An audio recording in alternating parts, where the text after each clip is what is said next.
Mi hijo me envió un mensaje que decía: «Cambiamos todas las cerraduras. Ya no vives aquí». 68 años de vida. Y estas fueron las palabras que recibí del hijo que crié desde bebé. Le respondí: «Qué valiente de tu parte». 2 días después, Horacio recibió una llamada urgente de su abogado. «Tenemos un problema. Llama inmediatamente. Pero empecemos desde el principio, porque esta historia tiene muchas capas que ustedes necesitan conocer. Yo soy Benita, y durante 40 años he sido madre de Horacio. Lo adopté cuando apenas tenía 3 meses, abandonado en un orfanato, sin nadie que lo quisiera. Era un bebé enfermizo, con problemas respiratorios, que lloraba día y noche. Otros matrimonios que llegaban al orfanato lo veían y seguían de largo, buscando bebés más sanos, más perfectos. Pero yo lo vi y supe inmediatamente que era mi hijo. No importaba que estuviera divorciada, que apenas tuviera ingresos estables, que viviera en un departamento diminuto. Ese niño me necesitaba y yo lo necesitaba a él. Vendí todo lo que tenía de valor. Las joyas de mi madre, los pocos muebles buenos que había heredado. Incluso empeñé el anillo de compromiso de mi primer matrimonio. Todo para pagar los trámites de adopción, para comprar medicinas, para darle la vida que merecía. Trabajé 2 turnos durante años, limpiando oficinas de noche y cuidando ancianos de día. Mis manos se agrietaron de tanto frotar pisos. Mi espalda se dobló de tanto cargar peso, pero nunca me quejé. Cada peso que ganaba era para Horacio. Su comida, su ropa, sus medicinas, su educación. Cuando cumplió 15 años pude finalmente comprar una casa modesta pero nuestra, donde él pudiera tener su propio cuarto, donde pudiera invitar amigos, donde pudiera sentirse orgulloso de vivir. Trabajé 10 años más para pagar esa casa, sacrificando vacaciones, ropa nueva, salidas con amigas, todo por él. Horacio creció, se casó con Celia, una mujer que desde el primer día me miró como si fuera un estorbo. Llegó a mi casa embarazada, sin trabajo, sin nada más que pretensiones y malas maneras. Yo la recibí con los brazos abiertos porque era la mujer que mi hijo había elegido. ¡Qué error tan grande cometí! Después llegó Fausto, el padre de Celia, viudo y sin dónde vivir. Por supuesto, también terminó en mi casa. Una casa que se compró con mi sudor y mis lágrimas, pero que poco a poco se llenó de gente que me trataba como si fuera la intrusa. Al principio eran comentarios sutiles. Celia susurraba cosas al oído de Horacio cuando pensaban que no los escuchaba. «Tu madre ya está muy mayor, no puede cuidar bien la casa. Deberías ponerla en un hogar de ancianos, sería mejor para todos. Esta casa necesita renovaciones, que ella no puede pagar». Después los comentarios se volvieron más directos. En las cenas familiares, Fausto se atrevía a decir: «Benita, ya no puedes cocinar como antes. Todo te sale salado o desabrido». Celia agregaba: «Además, siempre estás cansada. No puedes con los quehaceres de la casa». Y mi Horacio, mi niño que crié con tanto amor, permanecía callado. No me defendía. Peor aún, empezó a sentir con la cabeza cuando ellos hablaban. Empezó a verme con otros ojos, como si, de repente, hubiera descubierto que yo era una carga pesada que había estado arrastrando toda su vida. El colmo llegó cuando perdí mi trabajo. La empresa donde había trabajado los últimos 15 años cerró sus puertas de un día para otro. A los 68 años, conseguir otro empleo era prácticamente imposible. Cuando le conté a Horacio, esperando un poco de apoyo, de comprensión, su primera reacción fue de molestia pura. «¿Y ahora cómo vas a contribuir con los gastos de la casa?», me preguntó con un tono que jamás había usado conmigo. No puedes vivir aquí de gratis, mamá. Todos tenemos responsabilidades. Me quedé helada. ¿De gratis? ¿En mi propia casa? ¿Acaso había olvidado quién había pagado cada ladrillo de esas paredes? Ahí fue cuando empezó mi verdadero calvario. Después de esa conversación, el ambiente en la casa cambió por completo. Ya no era Benita, la madre que había dado su vida por su hijo. Ahora era la vieja que no trabaja y vive de gorra. Como escuché que Celia le decía por teléfono a una de sus amigas. Las humillaciones empezaron a llegar como lluvia constante.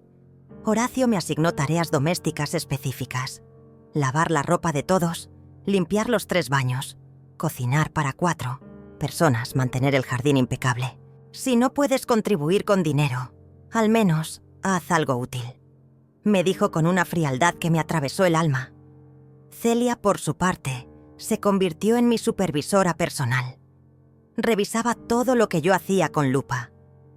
Benita, esta camisa no quedó bien lavada. Tienes que lavarla otra vez. Benita, el baño huele mal. No lo limpiaste bien. Benita, la comida está horrible. No sé cómo pudiste arruinar algo tan simple. Y Fausto, ese hombre que llegó a mi casa sin un peso en el bolsillo, se sentía con el derecho de darme órdenes. Benita, tráeme el café más caliente. Benita, plancha mi camisa que tengo una cita. Benita, no hagas tanto ruido cuando limpies. Estoy viendo la televisión. Me convertí en la sirvienta de mi propia casa.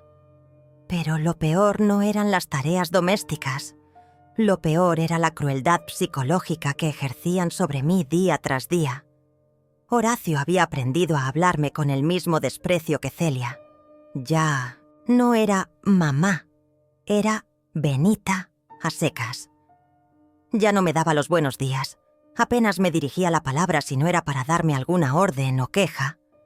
Un día encontré a Celia revisando mis cosas en mi propio cuarto. Cuando le pregunté qué hacía ahí, me respondió: «Estoy viendo qué tienes de valor que puedas vender para contribuir con los gastos.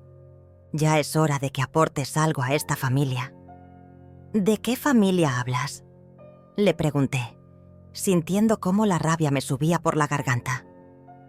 «Esta es mi casa, Celia. Yo la pagué con mi trabajo». Ella se rió con una carcajada fría y despectiva. «¿Tu casa? Por favor, Benita. Esta casa necesita mantenimiento, necesita renovaciones, necesita que gente joven se haga cargo. Tú ya no puedes con esto». Esa noche hablé con Horacio. Le expliqué todo lo que había pasado. Le recordé todos los sacrificios que había hecho por él. Le supliqué que pusiera límites a su esposa. Su respuesta me partió el corazón en pedazos. «Mamá, Celia tiene razón. Ya no estás en edad de mantener una casa tan grande. Tal vez deberías considerar mudarte a un lugar más pequeño, más apropiado para tu edad». «¿Me estás echando de mi casa?», le pregunté sin poder creer lo que estaba escuchando. «No es tu casa, mamá. Es nuestra casa. Nosotros también vivimos. Aquí también la cuidamos, también pagamos gastos. Y ahora que no trabajas, no puedes seguir viviendo aquí como si fueras la dueña». En ese momento entendí todo. Horacio nunca había visto esta casa como mía. En su mente, era una propiedad familiar donde él tenía tanto derecho como yo. Nunca se había puesto a pensar en todos los años que trabajé para comprarla, todas las noches que no dormí preocupándome por las cuotas del banco, todos los sacrificios que hice para que él pudiera tener un hogar. Pero había algo que Horacio no sabía, algo que Celia no sabía, algo que Fausto no sabía. La casa estaba registrada únicamente a mi nombre. Cuando la compré, mi abogado me aconsejó hacerlo así para proteger el patrimonio en caso de cualquier problema legal futuro. Yo nunca le había contado esto a Horacio porque no creí que fuera necesario. Era mi hijo. ¿Por qué iba a desconfiar de él? Los días siguientes fueron un infierno sistemático. Celia había convencido a Horacio de que yo representaba un problema que debía ser solucionado. Las humillaciones se intensificaron. Me servían la comida fría, en platos despostillados, mientras ellos comían caliente en la vajilla buena. Me asignaron el cuarto más pequeño de la casa, el que había sido de servicio, mientras Celia convertía mi antigua habitación en su vestidor personal. Fausto comenzó a traer amigos a casa sin consultarme, llenando mi sala de humo de cigarrillo y risas estridentes hasta altas horas. Cuando me quejé, Horacio me dijo: «Si no te gusta, ya sabes dónde está la puerta». Una tarde, mientras limpiaba la cocina, escuché una conversación telefónica de Celia que me heló la sangre. Estaba hablando con alguien sobre asilos de ancianos, preguntando precios, disponibilidad, si aceptaban personas sin recursos económicos suficientes. Al verme ahí parada, no se inmutó. Me miró fijamente y siguió hablando. «Sí, es urgente. Ya no podemos mantenerla más tiempo aquí». Esa noche no pude dormir. Me quedé despierta pensando en todo lo que había construido, en todo lo que había dado, en lo rápido que se puede destruir una vida entera. Pero también pensé en algo más. Yo tenía cartas que ellos no conocían y había llegado el momento de jugarlas. La gota que derramó el vaso llegó un martes por la mañana. Desperté con el sonido de voces alteradas en la cocina. Celia estaba gritando por teléfono. «No me importa lo que cueste. Quiero que cambien todas las cerraduras hoy mismo. Sí, todas». Cuando bajé a desayunar, encontré a Horacio sentado en la mesa, evitando mi mirada, mientras Celia caminaba de un lado a otro con una sonrisa victoriosa en los labios. «Buenos días», dije, tratando de mantener la compostura. Ninguno de los dos me respondió. Fausto entró en ese momento, silbando una canción, y se dirigió directamente a la cafetera sin siquiera reconocer mi presencia. El ambiente estaba cargado de una tensión que se podía cortar con cuchillo. Me serví mi café en una taza despostillada, porque las buenas ya no eran para mí, y me senté en silencio. Fue entonces cuando Celia se acercó a la mesa, apoyó sus manos sobre ella y me miró con esos ojos fríos que había aprendido a temer. «Benita, necesitamos hablar contigo», comenzó con un tono falsamente dulce. «Horacio y yo hemos estado discutiendo tu situación y hemos llegado a una decisión». Horacio siguió sin levantar la vista de su plato. «Mi hijo, el niño que había consolado durante tantas pesadillas, que había llevado al hospital innumerables veces cuando se enfermaba, que había ayudado con las tareas escolares hasta altas horas, ahora no podía ni siquiera mirarme a los ojos. Hemos decidido que ya no puedes seguir viviendo aquí», continuó Celia. «No es nada personal, pero necesitamos nuestro espacio. Somos una familia joven, tenemos planes, y francamente tus constantes quejas y tu actitud negativa están afectando la armonía del hogar. Sentí como si me hubieran golpeado en el estómago». «¿Mis quejas? ¿Mi actitud negativa?» «Celia, ustedes me han convertido en una sirvienta en mi propia casa».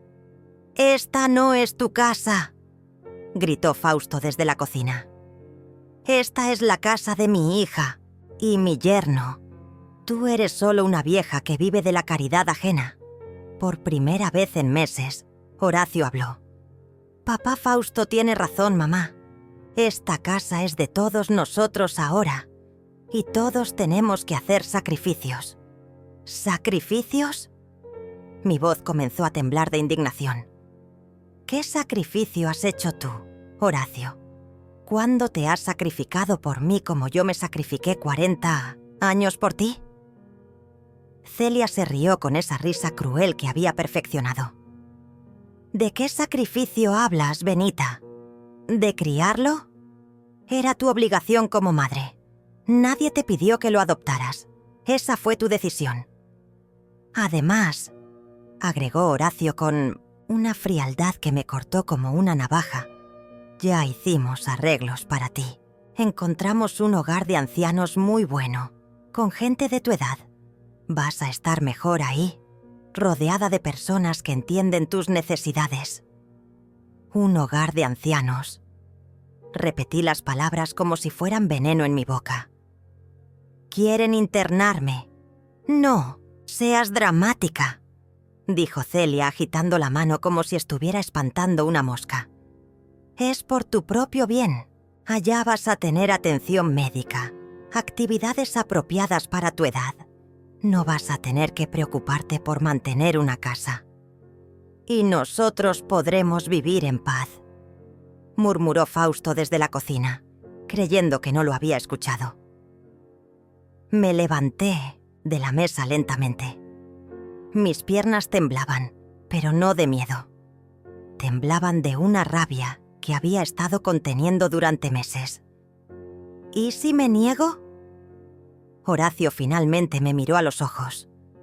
En esa mirada no había amor, no había respeto, no había siquiera reconocimiento de todo lo que habíamos compartido. Solo había fastidio. Mamá, no hagas esto más difícil de lo que ya es. Hemos tomado una decisión. ¿Hemos? ¿O ella la tomó por ti? Señalé a Celia con un dedo tembloroso. Celia se adelantó, inflando el pecho como un pavo real. Yo no obligo a Horacio a hacer nada. Él es un hombre adulto que sabe lo que le conviene a su familia. Y lo que nos conviene es que te vayas. ¿Te vayas? La voz me salió como un susurro ahogado. ¿De mi casa? De nuestra casa, corrigió Horacio. Y si no quieres cooperar tendremos que tomar medidas más drásticas. En ese momento sonó el timbre. Celia y Fausto intercambiaron una mirada cómplice. «Ah, debe ser el cerrajero», dijo Celia con una sonrisa que no llegaba a sus ojos. «Como te decía, Benita, hemos cambiado todas las cerraduras. Por seguridad, ¿entiendes? Cuando regreses del hogar de ancianos a recoger tus cosas, te daremos una copia de la llave», agregó Horacio, como si estuviera haciendo una concesión generosa. Me quedé ahí parada, viendo cómo el cerrajero entraba a mi casa y empezaba a cambiar las cerraduras de mi puerta. Horacio le mostraba cada cerradura que debía cambiar. La puerta principal, la puerta trasera, incluso la puerta del pequeño cuarto de servicio, donde ahora me habían relegado a dormir. ¿Y mis cosas?, pregunté con un hilo de voz. «Puedes llevarte lo esencial hoy», dijo Celia revisando sus uñas con aburrimiento. «El resto lo guardaremos en el garaje hasta que decidas qué hacer con todo.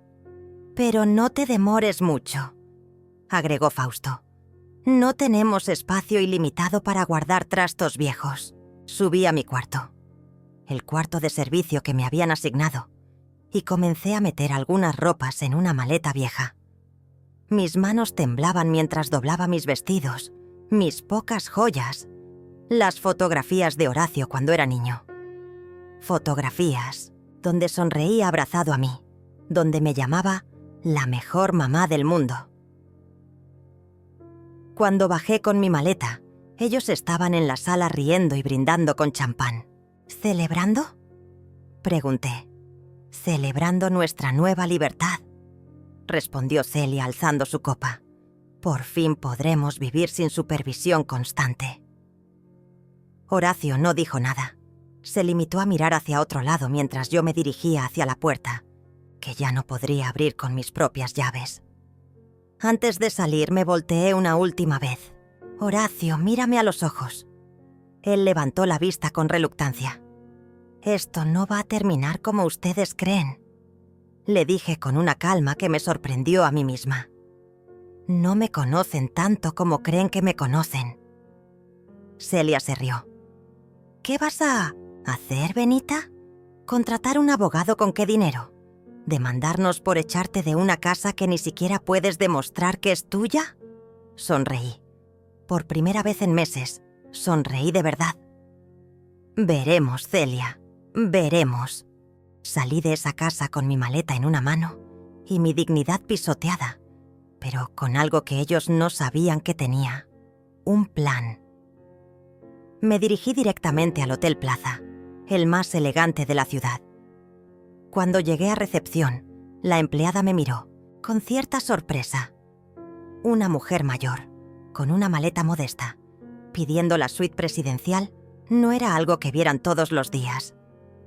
«¿La suite presidencial, señora?», preguntó la recepcionista con una sonrisa profesional pero dudosa. «Son $800 por noche». Saqué mi tarjeta de crédito sin inmutarme. «Perfecto. La quiero por una semana, por ahora». La chica procesó el pago con los ojos muy abiertos cuando vio que la transacción se aprobó sin problemas. Lo que ella no sabía, lo que Horacio, Celia y Fausto no sabían, era que yo había estado ahorrando durante 40 años. Cada peso que no gasté en mí, cada sacrificio que hice, cada lujo que me negué, había sido invertido cuidadosamente. Cuando llegué a la suite, me quedé unos minutos mirando por el ventanal hacia la ciudad. Desde ahí arriba, todo se veía pequeño, manejable. Saqué mi teléfono y marqué el número de Moisés, mi abogado de confianza, el mismo que me había ayudado a comprar la casa hace tantos años. «Moisés, soy Benita. Necesito verte urgentemente».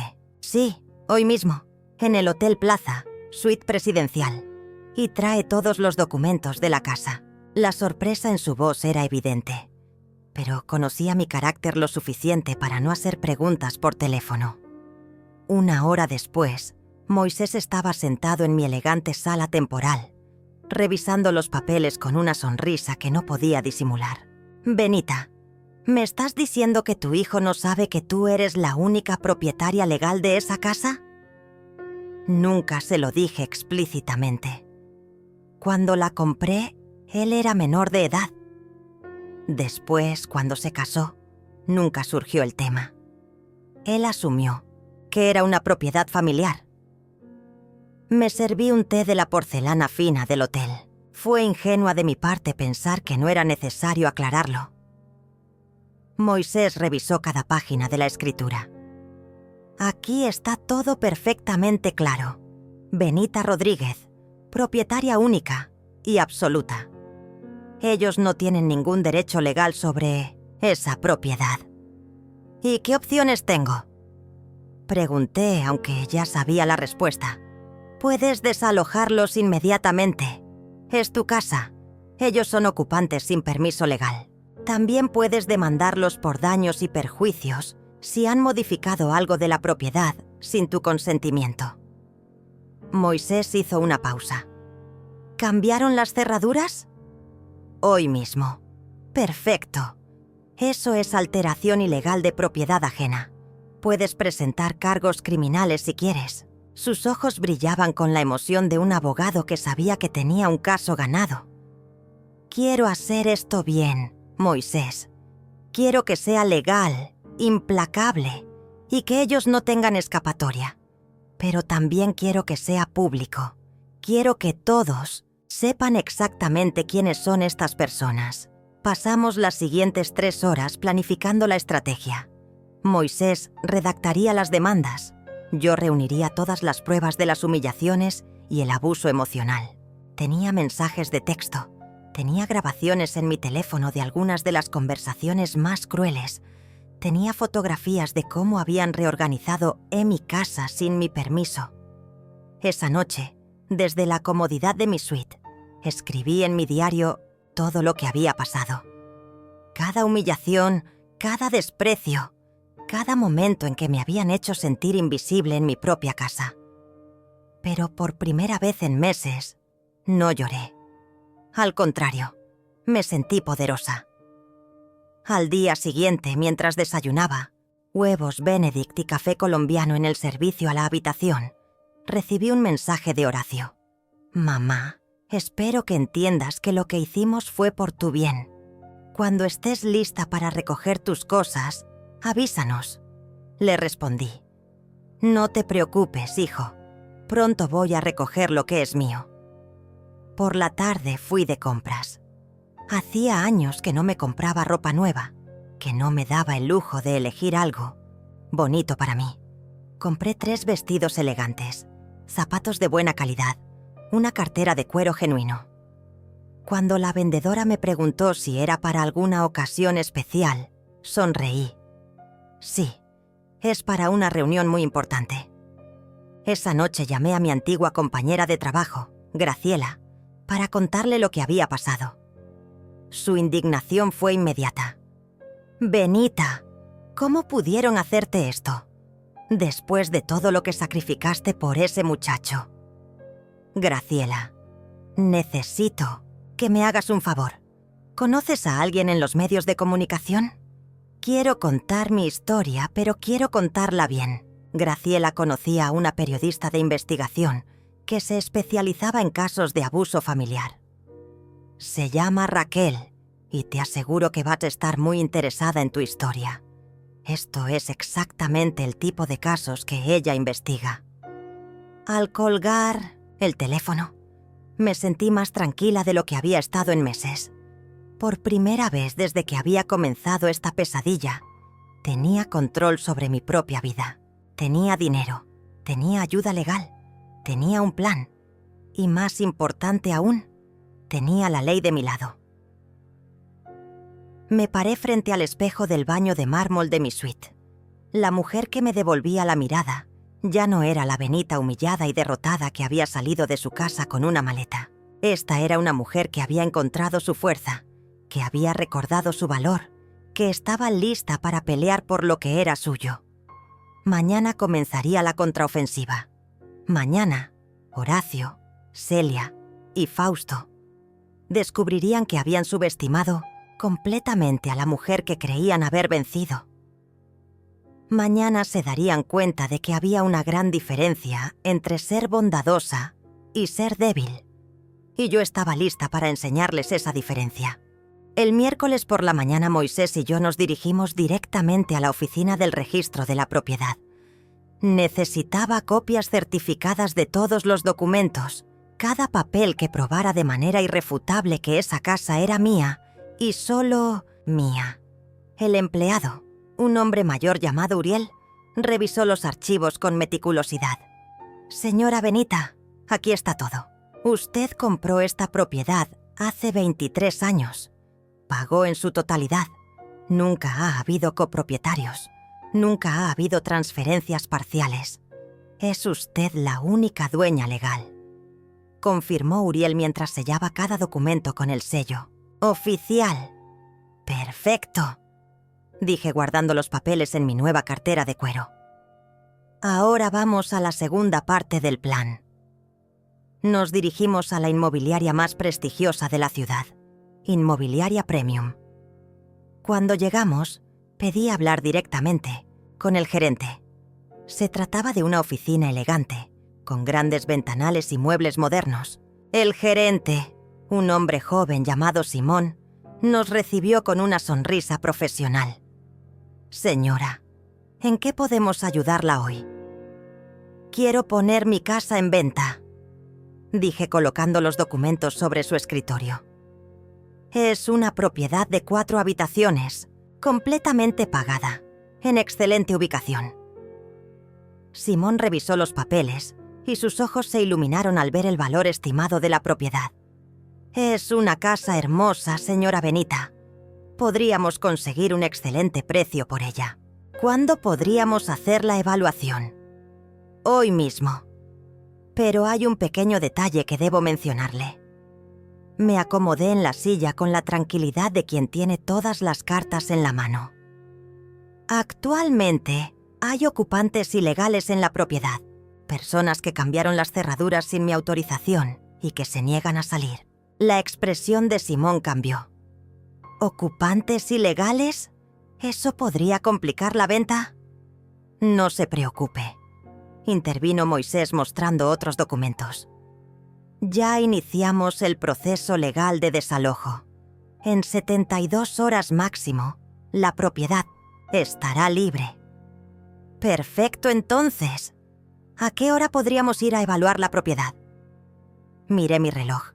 Eran las 10 de la mañana. ¿Qué tal a las 2 de la tarde? Creo que será el momento perfecto. Simón anotó la cita en su agenda. Estaremos ahí a las 2 en punto, señora Benita. Cuando salimos de la inmobiliaria, Moisés me miró con admiración. Benita, ¿estás segura de que quieres vender la casa? Es tu hogar. Moisés, esa casa dejó de ser mi hogar el día que me trataron como una intrusa. Ahora es solo una propiedad que vale mucho dinero. Y ese dinero me va a servir para construir una vida nueva, lejos de gente que no me valora. Regresamos al hotel donde me esperaba Raquel, la periodista que Graciela había contactado. Era una mujer de unos 40 años, con una grabadora digital y una libreta llena de notas. Nos sentamos en la elegante sala de mi suite mientras ella preparaba sus equipos. Señora Benita, su historia es impactante. Un hijo adoptivo que echa a su madre de la casa que ella pagó. Esto va a resonar con muchas personas. Raquel encendió la grabadora. ¿Podría contarme todo desde el principio? Durante 2 horas le conté cada detalle. La adopción de Horacio, los sacrificios que hice, los años de trabajo duro, la llegada de Celia y Fausto, las humillaciones progresivas y finalmente el desalojo de mi propia casa. Raquel tomaba notas furiosamente, haciendo preguntas específicas, pidiendo fechas exactas. ¿Tiene pruebas de todo esto?, preguntó cuando terminé mi relato. Saqué mi teléfono y le mostré los mensajes de texto, las grabaciones de audio, las fotografías de cómo habían reorganizado mi casa. Sus ojos se abrían más con cada evidencia que le presentaba. «Esto es oro periodístico», murmuró mientras revisaba todo. «Estaría dispuesta a que publiquemos esta historia. Va a tener mucho impacto mediático. Por eso estoy aquí, Raquel. Quiero que todo el mundo sepa quiénes son estas personas realmente». A la 1:30 me cambié y me puse uno de mis vestidos nuevos. Elegí el azul marino, elegante pero no ostentoso, perfecto para lo que tenía planeado. Me maquillé ligeramente, me peiné con cuidado y me puse mis nuevos zapatos de cuero. Cuando me vi en el espejo, vi a una mujer digna, una mujer que sabía su valor. Moisés pasó a recogerme a las 2:45. ¿Lista para esto, Benita? Más que lista. Es hora de que vean con quién se metieron. Llegamos a mi casa exactamente a las 2. El carro de Inmobiliaria Premium ya estaba estacionado afuera. Simón y su asistente, una mujer joven con una tablet, nos esperaban revisando unos papeles. Cuando me vieron llegar, Simón se acercó con una sonrisa. «Señora Benita, llegamos temprano para revisar el exterior de la propiedad. Es una casa hermosa, en excelente ubicación. Definitivamente va a tener muy buen precio en el mercado». En ese momento, la puerta de la casa se abrió y salió Celia con una expresión de confusión total. Al verme ahí parada, bien vestida, acompañada de personas con trajes y documentos, su cara cambió de confusión a alarma. «Benita, ¿qué estás haciendo aquí? ¿Quiénes son estas personas?». Simón se adelantó con su sonrisa profesional. «Buenos días, señora. Somos de Inmobiliaria Premium. Venimos a evaluar esta propiedad para su venta». «¿Venta?». Celia se puso pálida. «Debe haber algún error. Esta casa no está en venta. Nosotros vivimos aquí». «No hay ningún error», dije con una calma que me sorprendió a mí misma. «Esta es mi casa y decidí venderla». «¡Tu casa!», gritó Celia. «Esta no es tu casa. Te echamos de aquí». Moisés sacó los documentos legales. «Señora, esta propiedad pertenece legalmente y en su totalidad a la señora Benita Rodríguez. Ustedes no tienen ningún derecho sobre ella». En ese momento aparecieron Horacio y Fausto, alertados por los gritos de Celia. Cuando Horacio me vio, Su cara se descompuso completamente. «Mamá, ¿qué está pasando aquí?» «Lo que está pasando, Horacio, es que decidí vender mi casa. La casa que pagué con mi trabajo, que está registrada únicamente a mi nombre y de la cual ustedes me echaron ayer. Simón, completamente profesional a pesar de la tensión, continuó con su trabajo. ¿Podríamos entrar a evaluar el interior de la propiedad, señora Benita?» «No pueden entrar», gritó Fausto interponiéndose en la puerta. «Esta gente no tiene derecho a entrar en nuestra casa». Moisés sacó otro documento de su maletín. «Señor, tengo aquí una orden judicial que permite a la propietaria legal acceso inmediato a su propiedad. Si ustedes impiden el acceso, estarán cometiendo desacato a la autoridad». Horacio leyó el documento por encima del hombro de Moisés y vi cómo su cara se ponía cada vez más pálida. «Mamá, esto dice que tú eres la única dueña de la casa». «Así es, Horacio. Siempre lo he sido, desde el día que la compré hasta hoy». Mi voz era firme, sin rastro de la mujer humillada que había salido de ahí ayer. Lo que no entiendo es cómo pudieron pensar que tenían derecho a echarme de mi propia casa. Celia se abalanzó hacia los documentos tratando de arrebatárselos a Moisés.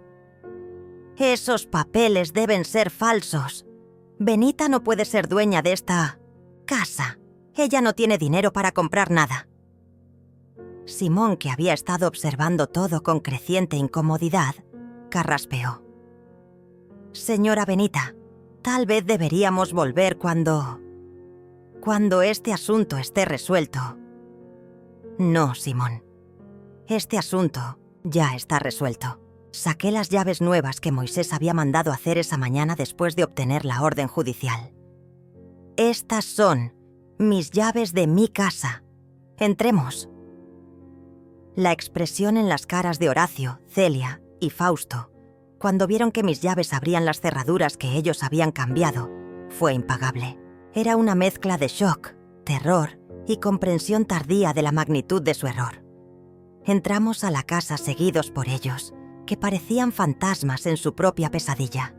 Simón y su asistente comenzaron a tomar fotos, medir habitaciones, hacer anotaciones. Yo caminé por mi casa como lo que era, la dueña inspeccionando su propiedad. «¿Quién autorizó estos cambios?», pregunté señalando las paredes que habían repintado, los muebles que habían movido, las modificaciones que habían hecho a M.I. Cocina. «Nosotros vivimos aquí», murmuró Celia, pero ya sin la arrogancia de antes. «Teníamos derecho a hacer mejoras». «Ustedes no viven aquí», la corregí. «Ustedes han estado ocupando ilegalmente una propiedad ajena, y estas modificaciones las hicieron sin autorización del propietario legal, lo cual constituye daño a propiedad ajena». Moisés tomaba fotos de cada cambio no autorizado. «Señora Benita, esto suma varios miles de dólares en daños.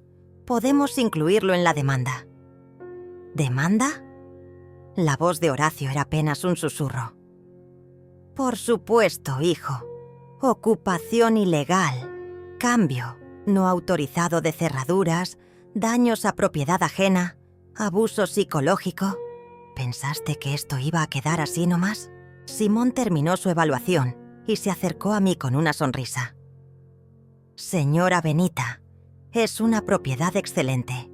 Con las mejoras que han hecho, podríamos venderla por casi $300,000. Es una casa muy cotizada en este barrio». $300,000, exclamó Fausto. «Esa casa no vale tanto dinero». «Se equivoca, señor», respondió Simón consultando su tablet. «En este sector, las propiedades con estas características están muy demandadas. Podríamos tener compradores interesados en una semana». Vi cómo Celia y Horacio intercambiaban miradas de pánico. Recién ahora se estaban dando cuenta de lo que habían perdido. No solo me habían echado de casa, Habían echado a la dueña de una propiedad que valía $300,000. Benita. Horacio se acercó a mí con las manos temblorosas. «Mamá, por favor, ¿podemos hablar? Debe haber un malentendido». ¿Un malentendido? Mi risa sonó extraña incluso para mí. «Horacio, ayer me dijiste que esta no era mi casa, que ya no tenía derecho a vivir aquí. ¿Cuál es el malentendido?» «Es que nosotros no sabíamos. Pensábamos que...» Pensaron que era una vieja, sin recursos, que podían tratar como basura. Pensaron que podían humillarme, explotarme y finalmente echarme sin consecuencias. Mi voz se endurecía con cada palabra. Se equivocaron. Celia intentó otra estrategia. Se puso a llorar dramáticamente. «Benita, por favor, nosotros te queremos. Solo estábamos preocupados por tu salud, por tu bienestar. Todo lo que hicimos fue pensando en tu bien». ¿Mi bien? Me volteé hacia ella con una sonrisa fría. ¿Convertirme en sirvienta era por mi bien? ¿Humillarme diariamente era por mi bien? ¿Buscar un asilo de ancianos sin consultarme era por mi bien? El silencio que siguió era ensordecedor. Simón y su asistente pretendían revisar sus notas, obviamente incómodos con la tensión familiar, pero sin poder evitar escuchar cada palabra. «Además», continué, «tengo aquí algo que creo que les va a interesar». Saqué mi teléfono y reproduje una de las grabaciones que había hecho en secreto. La voz de Celia hablando por teléfono sobre asilos de ancianos, diciendo que ya no podían mantenerme más tiempo. La cara de Celia se descompuso completamente al escuchar su propia voz. «¿Me estabas grabando?» «En mi casa tengo derecho a grabar lo que se me dé la gana», respondí guardando el teléfono. «Y estas grabaciones van a ser muy útiles en el juicio». Fausto, que había permanecido callado, finalmente explotó. «Todo esto es un capricho de vieja resentida. No puedes echarnos así nomás. Nosotros también tenemos derechos». Moisés lo miró con una sonrisa que no llegaba a sus ojos. «¿Qué derechos exactamente, señor? ¿El derecho a ocupar ilegalmente una propiedad ajena? ¿El derecho a cambiar cerraduras sin autorización? ¿El derecho a echar al propietario legal de su propia casa?» «Tenemos derechos de posesión», murmuró Fausto, pero su voz carecía de convicción. «Señor, ustedes no tienen ningún derecho legal sobre esta propiedad, y ahora tienen exactamente 24 horas para desalojar voluntariamente, o la policía los va a sacar por la fuerza». Horacio se dejó caer en el sofá con la cara entre las manos. «Mamá, no puede ser que todo termine así». «Horacio». Me senté frente a él. «Todo terminó así desde el momento en que decidiste tratarme como basura. Desde el momento en que permitiste que tu esposa me faltara el respeto en mi casa. Desde el momento en que me echaste como si fuera una desconocida. Pero eres mi madre. Era tu madre, Horacio. Era».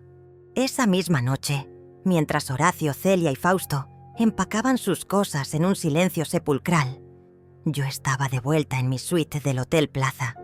Pero esta vez no estaba sola. Raquel había traído a su camarógrafo para grabar una entrevista completa que saldría al aire al día siguiente en el noticiero de la noche. «Señora Benita», comenzó Raquel ajustando su micrófono. «Su historia ha conmovido a mucha gente. ¿Podría contarnos cómo se siente después de recuperar su casa?»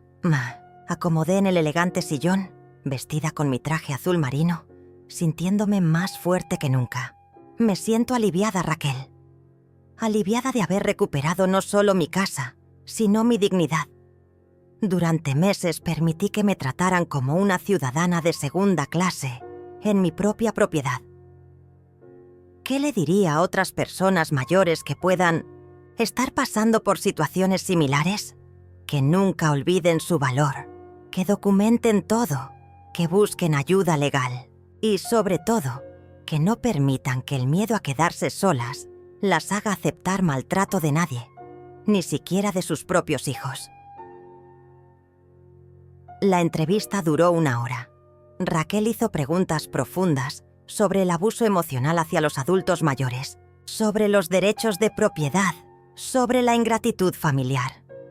Cuando terminamos, me sentí exhausta pero satisfecha. Mi historia iba a ayudar a otras personas en situaciones similares. A las 11 de la noche, sonó mi teléfono. Era Horacio. Su voz sonaba quebrada, desesperada. «Mamá, por favor, necesito hablar contigo. Estamos en un hotel barato. No tenemos dinero. No sabemos qué hacer». «¿Ah, sí?» Mi voz era fría como el hielo. «¿Y qué esperabas que pasara, Horacio? ¿Pensaste que iban a poder echarme y quedarse viviendo gratis en mi casa para siempre?» «Mamá, cometimos un error. Lo reconozco, pero somos familia. La familia no se trata como ustedes me trataron a mí. La familia no humilla, no explota, no echa a sus miembros como perros callejeros. Por favor, danos otra oportunidad. Podemos volver a vivir juntos, pero diferente esta vez». Me reí, una risa amarga que ni yo misma reconocí. «¿Juntos? Horacio, después de lo que pasó, ¿realmente crees que podría volver a confiar en ustedes? ¿Crees que podría dormir tranquila en la misma casa donde me trataron como sirvienta? Entonces, ¿qué vamos a hacer? ¿Dónde vamos a vivir?» «Eso, hijo, ya no es mi problema. Ustedes tomaron sus decisiones. Ahora vivan con las consecuencias». Colgué el teléfono y lo apagué.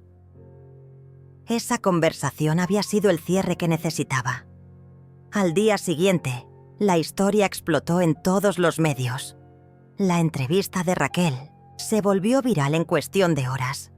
Las redes sociales se llenaron de comentarios de apoyo hacia mí y de indignación hacia Horacio y Celia. Hashtags como «Te justicia para Benita» y «Arno respeta a los mayores» se volvieron tendencia. Pero lo que realmente me sorprendió fue cuando Celia decidió contraatacar mediáticamente. Esa misma tarde, hizo una transmisión en vivo desde su cuenta de Instagram, llorando dramáticamente frente a la cámara. «Gente, por favor, escúchenme», sollozaba Celia con los ojos rojos. «Todo lo que están diciendo sobre nosotros es mentira. Benita nos está difamando porque está resentida. Nosotros siempre la tratamos bien, la cuidamos, la protegimos». Me quedé viendo la transmisión desde mi suite, casi sin poder creer la desfachatez de esta mujer. Tenía más de 2000 personas viendo en vivo, y los comentarios eran una mezcla de apoyo hacia ella y de gente que ya había visto mi entrevista defendiéndome. Horacio la adoptó cuando era bebé, sí, pero eso no significa que ella sea dueña de todo, continuó Celia limpiándose las lágrimas falsas. «Nosotros también construimos esa casa, también la cuidamos, también teníamos derecho a vivir ahí». En ese momento decidí intervenir. Abrí mi propia cuenta de Instagram, que había creado esa misma mañana con ayuda del asistente del hotel, y entré a su transmisión en vivo. «Hola, Celia», escribí en los comentarios. «Soy Benita. Veo que estás contando tu versión de la historia». Los comentarios explotaron cuando la gente se dio cuenta de que yo estaba ahí. Celia se puso pálida al ver mi nombre en la pantalla. «¿Podrías explicar por qué dijiste por teléfono que ya no podían mantenerme más tiempo?», escribí. «Tengo la grabación por si se te olvidó». Celia tartamudeó frente a la cámara.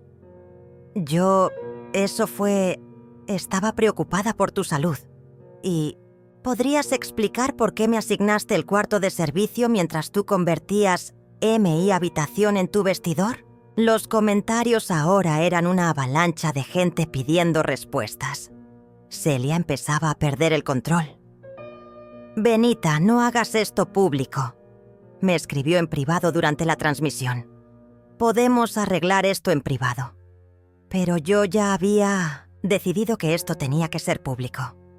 Publiqué en mi perfil las fotos de cómo habían reorganizado mi casa, las capturas de pantalla de los mensajes crueles, fragmentos de las grabaciones donde me humillaban. Esta es la verdad, escribí en mi publicación. Durante meses me convirtieron en sirvienta en mi propia casa.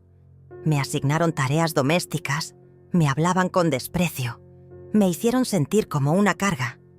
Y cuando perdí mi trabajo, su primera reacción fue echarme. En menos de 2 horas, mi publicación tenía miles de compartidos y comentarios de apoyo. La transmisión de Celia se había convertido en un desastre total, con la mayoría de los comentarios criticándola duramente. Pero el golpe final llegó cuando Horacio decidió hacer su propia transmisión para defenderse. Apareció en cámara visiblemente nervioso, en lo que parecía ser el cuarto barato del hotel donde se estaban quedando. Yo solo quiero aclarar que mi mamá nos está pintando como monstruos, pero nosotros la queríamos, comenzó Horacio. Tal vez cometimos errores, pero nunca fue nuestra intención lastimarla. Fue entonces cuando decidí hacer mi propia transmisión en vivo. Con ayuda de Raquel, que se había quedado conmigo para documentar todo el proceso, inicié mi propio live desde la elegante sala de mi suite. Buenas tardes. Comencé con una calma que contrastaba dramáticamente con el nerviosismo de Horacio. Veo que mi hijo está tratando de limpiar su imagen después de echarme de mi propia casa. En 5 minutos tenía más de 10.000 personas viendo. La diferencia entre mi entorno elegante y el cuarto miserable desde donde transmitía Horacio era evidente para todos. Horacio dice que me querían, continué. ¿Es amor convertir a tu madre adoptiva en sirvienta? ¿Es amor echar de su casa a la mujer que trabajó 40 años para criarte? Los comentarios eran una avalancha de apoyo hacia mí. Gente compartiendo sus propias historias de ingratitud familiar, personas mayores que se sentían identificadas con mi situación, familias enteras expresando su indignación. Pero lo que selló el destino de Horacio fue cuando alguien en los comentarios preguntó: ¿es verdad que Horacio no sabía que la casa era de su madre? Sonreí a la cámara. ¡Excelente pregunta! Horacio, si estás viendo esto, ¿podrías explicar por qué nunca te preguntaste quién pagaba las cuotas del banco? ¿Quién pagaba los impuestos? ¿A nombre de quién estaban los servicios? La transmisión en vivo se convirtió en un fenómeno viral. Más de 50.000 personas estaban viendo cuando decidí mostrar las pruebas definitivas. Con la cámara enfocada en mí, saqué todos los documentos legales que Moisés había preparado. Ya que Horacio quiere hablar de verdades, dije sosteniendo los papeles frente a la cámara. Aquí están las escrituras originales de la casa, comprada por Benita Rodríguez en el año 2001, pagada en su totalidad por Benita Rodríguez, registrada únicamente a nombre de Benita Rodríguez. Los comentarios explotaron. Miles de personas escribiendo mensajes de apoyo, de indignación hacia Horacio, de asombro por la desfachatez de toda la situación. Pero lo que más me satisfizo fue ver que la transmisión de Horacio había perdido audiencia dramáticamente. La gente se estaba yendo de su live para venir al mío. ¿Saben qué es lo más triste de todo esto? Continué, mirando directamente a la cámara. No es que me hayan echado. Lo más triste es que criaste a un hijo durante 40 años.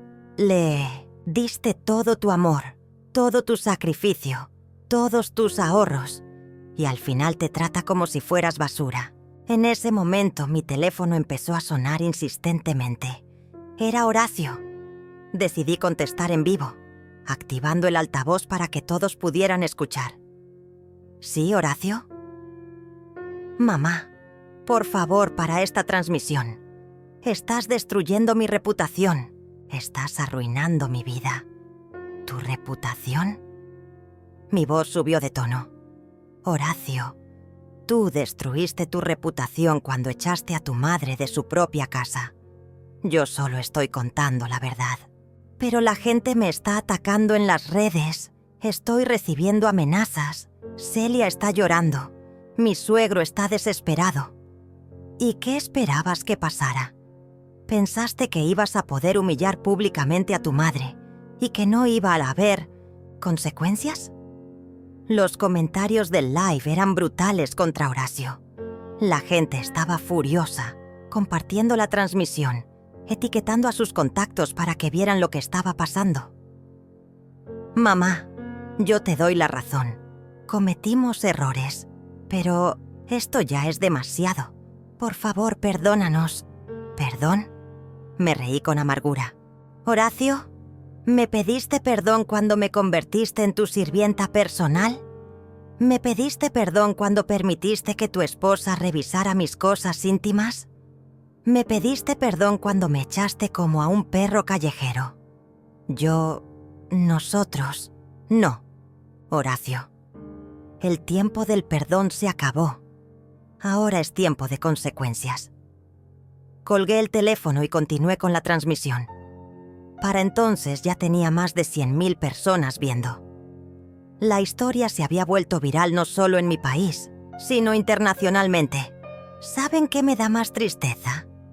Pregunté a la audiencia. Que hay miles de adultos mayores pasando por situaciones similares. Hijos ingratos que se aprovechan de sus padres, que los explotan, que los hacen sentir como cargas. Esta no es solo mi historia.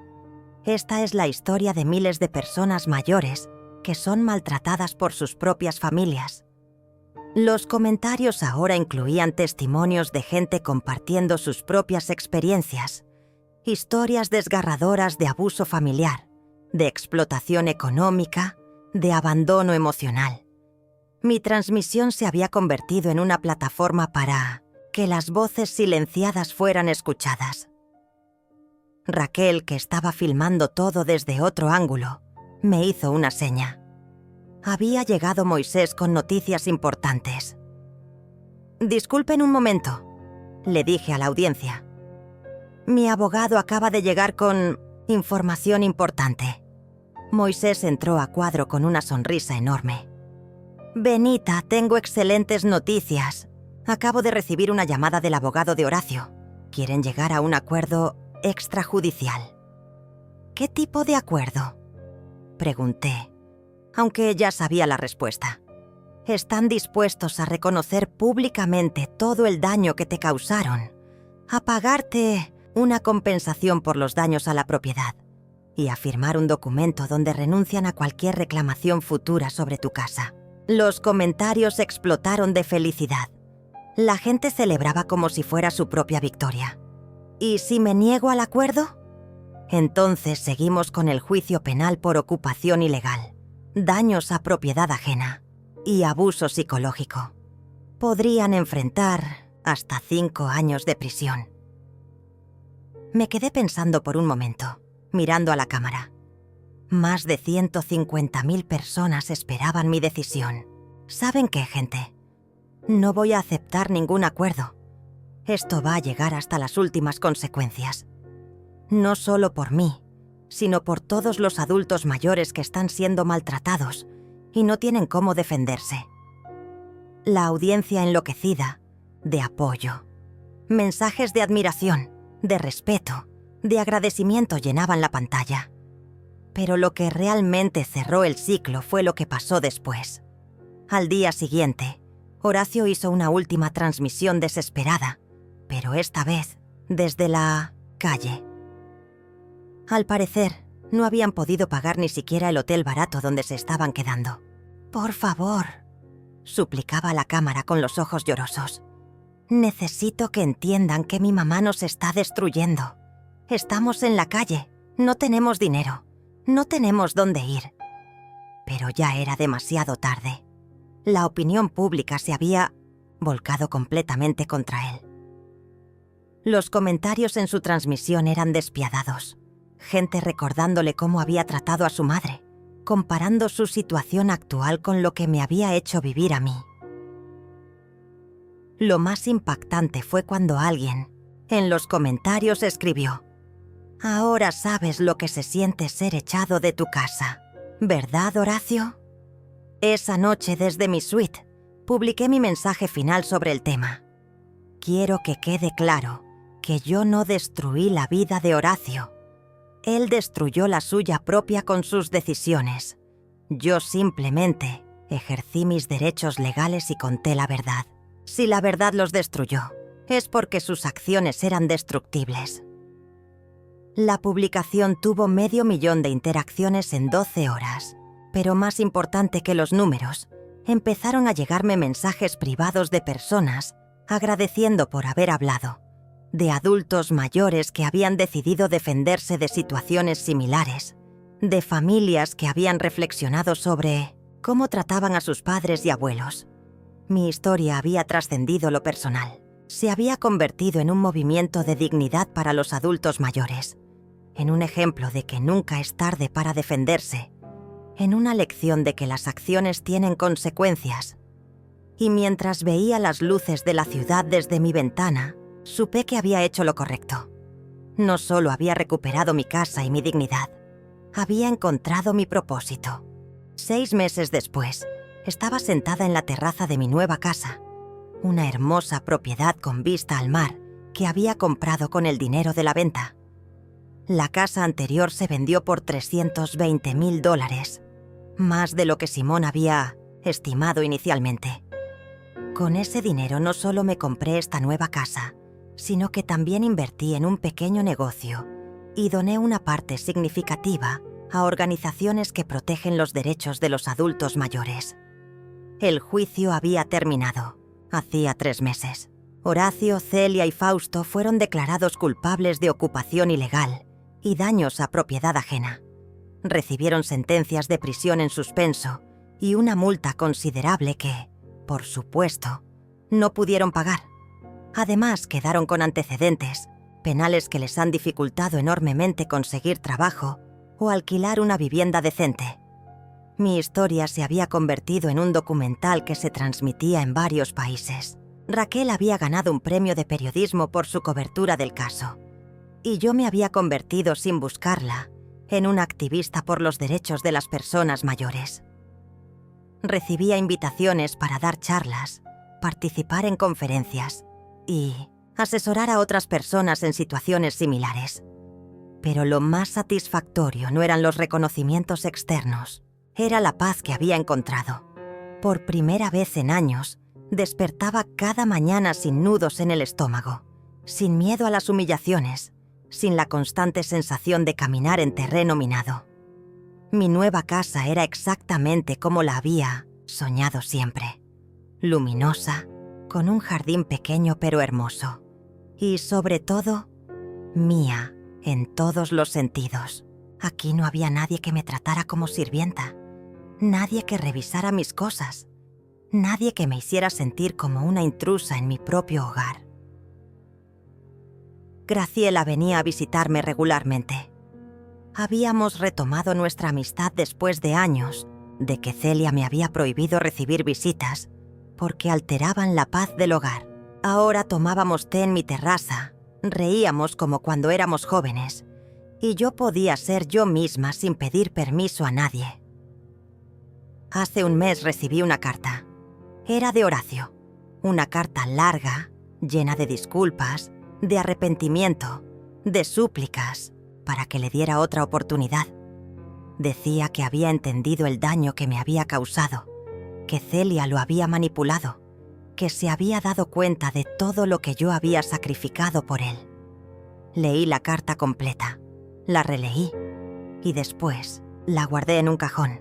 No con rabia, no con dolor, simplemente la guardé, porque había aprendido que el perdón no significa necesariamente reconciliación.